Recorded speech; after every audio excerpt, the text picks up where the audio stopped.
Sound take 7 action. मुझे दुनिया वालों शराबी न समझो, मैं पीता नहीं हूँ, पिलाई गई है। मुझे दुनिया वालों शराबी न समझो, मैं पीता नहीं हूँ, पिलाई गई है। एक बहुत ही प्यारा एक्सक्यूज, एक बहुत ही प्यारा बहाना जो हर शराबी देता है कि यार शराब तो मैं पीता नहीं हूँ, लेकिन कहीं पार्टी में चले जाऊं और ऑफर हो जाए तो मना भी नहीं कर पाता। शायद यही विडंबना है आज के टाइम पे हमारे देश की, हमारे यूथ की, कि एक बार मंदिर का प्रसाद वो मना कर सकता है, लेकिन कोई उसको शराब ऑफर करे या कोई नशीली चीज ऑफर करे वो मना नहीं कर पाता। माननीय प्रधानमंत्री जी भी अक्सर अपने भाषणों में ये कहते हुए मिलते हैं कि भारत के युवाओं में बहुत दम है, भारत के यूथ में बहुत दम है।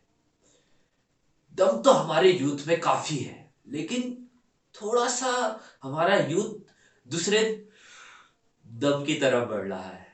तो बात हमें यही करनी है कि हमारा यूथ उस दम की तरफ क्यों बढ़ रहा है और हम कैसे यूथ को उस दम से खींच के असली दम की तरफ ले जाएं। बात यही है। आप लोगों का भी काफी अच्छा रिस्पांस मिला मेरे को, वीडियोज के द्वारा, ऑडियोज के द्वारा, और आपने काफी अच्छा अच्छा रिस्पांस दिया, अपने आइडियाज दिए, अपने थॉट्स दिए इस टॉपिक के ऊपर। तो देखते हैं आपके क्या क्या थॉट्स थे। कैंपेन अभी काफी लंबा चलना है, हम सब मुद्दों पे बात करेंगे, हर पहलू देखने की कोशिश करेंगे कि हमारा यूथ इतना ज्यादा इन्फ्लुएंस क्यों है नशे से, क्या क्या रीजंस हैं, क्यों नशे की तरफ इतना ज्यादा गिरते जा रहा है। तो स्टार्ट हम यहीं से करते हैं कि आपके थॉट्स क्या है इसके ऊपर। आजकल यूथ इतना इंक्लाइन क्यों है नशे की तरफ? वो क्यों करना चाहता है? ड्रग्स क्यों करना चाहता है? अल्कोहल क्यों करना चाहता है? अल्कोहल क्यों पीना चाहता है? और सिगरेट क्यों पीना चाहता है इतनी यंग एज में? तो आजकल लोगों की मेंटलिटी हो गई है कि वो सोचते हैं अगर वो नशे करते हैं या फिर सुट्टे मारते हैं तो ये काफ़ी कूल चीज़ है। और लोग ऐसे सोचते हैं कि ये ट्रेंडिंग है, ट्रेंड में चल रहा है, जैसे कि स्नैप भेजना, सिगरेट पीते हुए स्नैप भेजना, या फिर नशे नशे करते हुए स्नैप भेजना, तो काफ़ी कूल है। तो लोग समझते नहीं है कि ये सब चीज़ें कूल नहीं होती भाई। ये सब चीज़ें सिर्फ तुम्हें हार्म करती है। और कूल जो लोग सोचते हैं अगर वो सिगरेट नहीं पी रहे तो वो पुरानी ज़माने के लोग हैं या फिर उनकी मेंटेलिटी पुरानी है। तो ऐसा कुछ नहीं है गाइस। तो हमारे दोस्त शिवांग वर्मा जी ने काफी अच्छा एक टॉपिक उठाया कि कूल बनने के लिए, सोसाइटी में अपने आप को साबित करने के लिए लोग बाग नशे की तरफ बढ़ रहे हैं। बात करेंगे इसके ऊपर, और आइए देखते हैं दूसरी वीडियो। मुझे तो लगता है कि एक तो परिवार का जो परिवेश है, हमारा पारिवारिक परिवेश है, हम बच्चों को उदाहरण के तौर पर इंग्लिश मीडियम स्कूल में भेज रहे हैं, ठीक है, और उनको सारी सुख सुविधाएँ माँ बाप जो हैं दे रहे हैं, और उनसे आशाएं ज़्यादा कर रहे हैं। हम एक्सपेक्टेशन हमारा बहुत ज़्यादा है कि हमारा बच्चा जो है अच्छी एजुकेशन ले और हाई लेवल में नौकरी करे, या उसका टारगेट जो है हाई लेवल में हो। अब हम सारी सुविधाएं दे रहे हैं बच्चे को, लेकिन वर्तमान जो परिवेश है, वर्तमान जो कंडीशन है हमारे राज्य की, एजुकेशन एक पर्याप्त नहीं है। बच्चे की मंशा भी हमने जाननी चाहिए कि उसका किस क्षेत्र में लगाव है, क्या किस क्षेत्र में वो अपना दिलचस्पी रखता है, या फिर हम उस पर थोप रहे हैं। हो सकता है, मुझे लगता है कि गार्जियन थोप रहा है कि तुम्हें ये बनना है। अब होता क्या है कि जब वो एजुकेशन ले लेता है, उसके बाद जब वो कंपटीशन में जाता है तो उससे भी ज़्यादा परिश्रमी बच्चे उसको वहाँ मिलते हैं। ये कारण तो ये है, और संघर्ष है क्योंकि कंपटीशन का ज़माना है। पोस्टें क्या है, लिमिटेड है, सभी को उस स्तर पर नौकरी तो मिल नहीं पाएगी। तो मेरा मानना है कि बच्चा वहाँ पर डिप्रेशन में जाता है, फिर उस डिप्रेशन में जाने के बाद वो इस नशीले पदार्थों के सेवन की ओर उसका भटक रहा है। तो सबसे बड़ा कारण तो मुझे ये लगा कि हमारी एजुकेशन जो है वो उन बच्चों को सही रूप से टैकल नहीं कर पा रही है। कितने तेजस्वी लोग हैं हमारे पास, कितने शानदार विचार रखते हैं। तो जनक चंद जी जो एक शिक्षक है, उनका सीधा प्रहार है माता पिताओं के ऊपर। हमारा जो सोसाइटी है, सोसाइटी के ऊपर उन्होंने सीधा प्रहार किया है। एक और पॉइंट उन्होंने बहुत अच्छा दिया, डिप्रेशन। डिप्रेशन में आने के बाद भी अक्सर बच्चे नशे से ही अपना रास्ता ढूंढते हैं। डिप्रेशन से बाहर आने के लिए वो नशे से अपना रास्ता ढूंढते हैं। इसके ऊपर भी बात करेंगे कि डिप्रेशन इन्वायरमेंट और फैमिली कंडीशन इतना अफेक्ट करती है एक बच्चे की लाइफ को। I feel whatever do with that plant you want, for sure. अरे कहना क्या चाहते हो? Like the forbidden fruit effect, right? The more you stop someone from something, the more they will reach out to it. Humans are chemically driven species, so we need something all the time. So when I say कि regulate cannabis for medical or any personal consumption, you can shut down the local mafia who sells mixed stuff in the name of pure cannabis.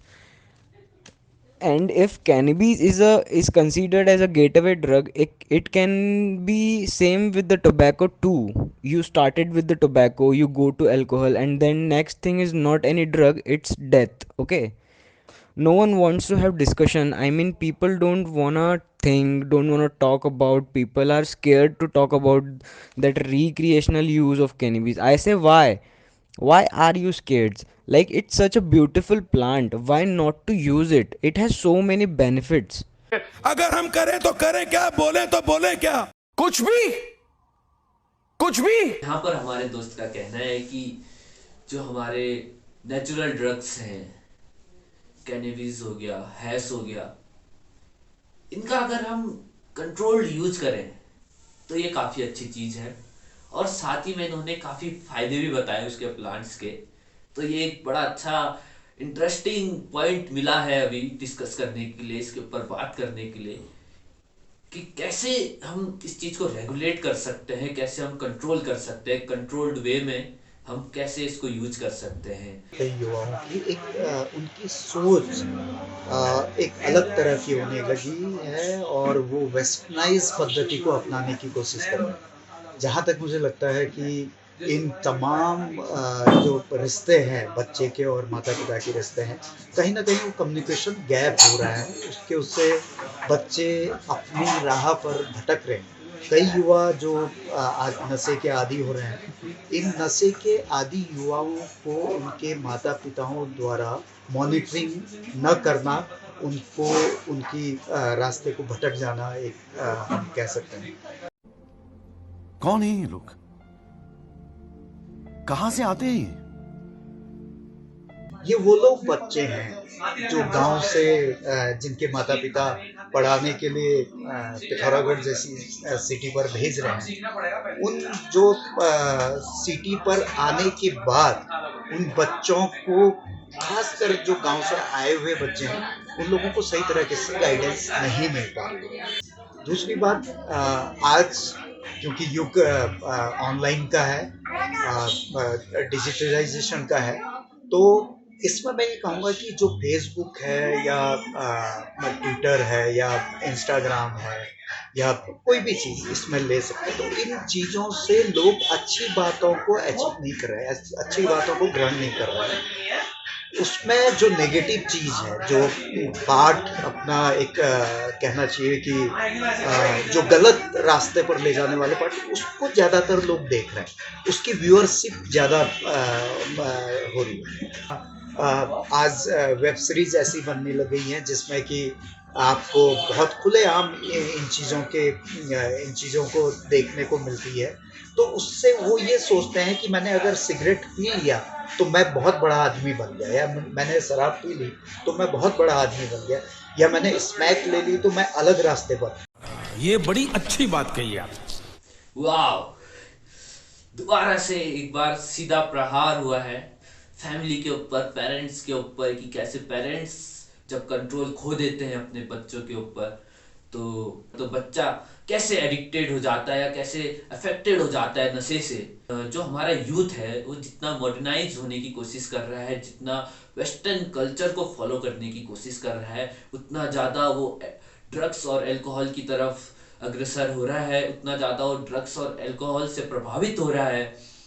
तो ये भी एक अच्छा important topic है। अगला इन्होंने एक पीयर प्रेशर की बात करी, जो बहुत बड़ा मुद्दा है आज के टाइम पे, कि पीयर प्रेशर बच्चों से, हमारे यूथ से बहुत कुछ ऐसी ऐसी चीज़ें करवा दे रहा है जो नहीं होनी चाहिए थी, जो एक बच्चे को नहीं करना चाहिए था। पीयर प्रेशर कितना इम्पोर्टेंट रखता है इसके ऊपर हम बात करेंगे। और तो आइए नेक्स्ट वीडियो की तरफ चलते हैं।